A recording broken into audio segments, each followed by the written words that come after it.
ان اللہ و ملائکتہ یصلون علی النبی یا ایھا الذین آمنوا صلوا علیہ وسلموا تسلیما۔ اللہ رب العالمین اور اس کے فرشتے نبی کریم صلی اللہ علیہ وسلم پر درود بھیجتے ہیں۔ اے ایمان والو، آپ بھی اللہ کے رسول پر درود و سلام بھیجا کرو، اچھی طرح درود و سلام بھیجنا۔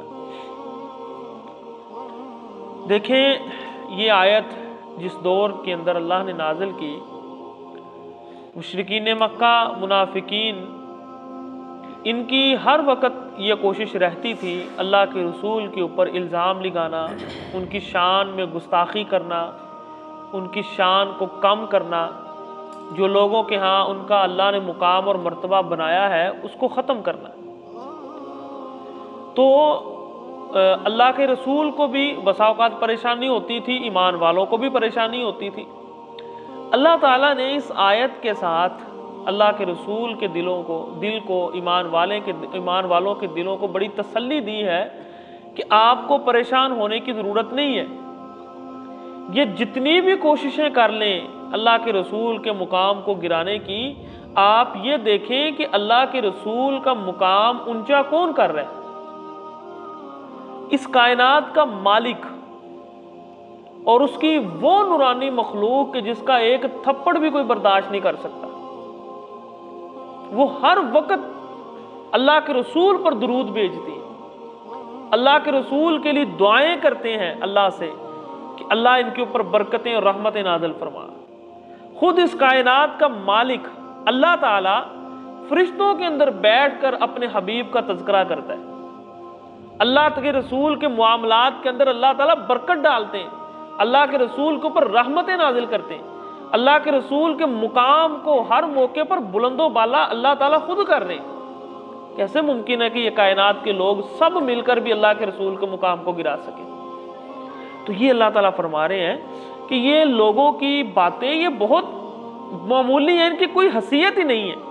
آپ یہ دیکھیں آپ کے مقام کو بلند کون کر رہے ہیں؟ ان اللہ تعالیٰ خود، اس کے فرشتے، یہ سارے اللہ کے رسول پر درود بھیجتے ہیں۔ اللہ کا درود کیا ہے؟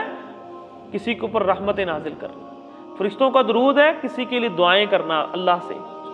اللہ تعالیٰ فرما رہے اے ایمان والو، آپ بھی میرے رسول کے اوپر درود و سلام بھیجا کرو، اور وہ کیا ہے؟ اللہم صلی علی محمد وعلی آل محمد کما صلیت علی ابراہیم وعلی آل ابراہیم انک حمید مجید۔ اسی طرح اللہم بارک، یعنی پورا درود۔ اس کے علاوہ بھی اور بھی درود احادیث سے ملتے ہیں، یعنی تو اس طرح اللہ کے رسول نے صحابہ کرام کو درود سکھایا۔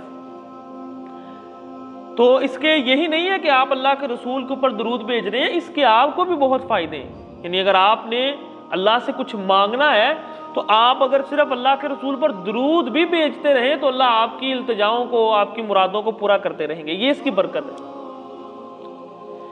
ان الذین یؤذون اللہ ورسولہ لعنہم اللہ فی الدنیا والآخرہ۔ اب اللہ تعالیٰ دوسری طرف آئیں کہ جو اللہ اور اس کے رسول کو اذیت دیتا ہے، اللہ نے دنیا میں اور آخرت دونوں میں اس کے اوپر لعنت نازل کی ہے۔